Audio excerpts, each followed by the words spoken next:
അടുത്ത 3 നക്ഷത്രജാതകർ കന്നിക്കൂറിലെ ഉത്രവും അത്തവും ചിത്തിരയുമാണ്. ഭാഗ്യത്തിലേക്കാണ് കടക്കുന്നത്.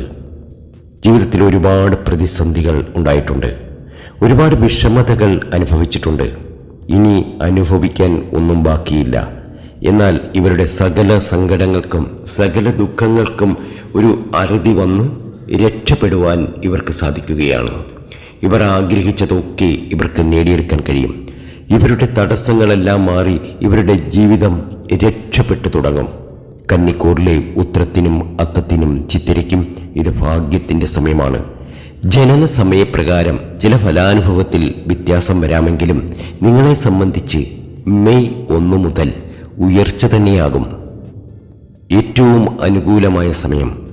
സ്വപ്രയത്നത്താലുള്ള ഫലാനുഭവം കൂടുതലായിരിക്കും നിങ്ങൾക്ക് ലഭിക്കുക. രോഗമൊക്കെ ഭേദമാകുന്ന സമയമാകും. ആരോഗ്യമൊക്കെ അഭിവൃദ്ധി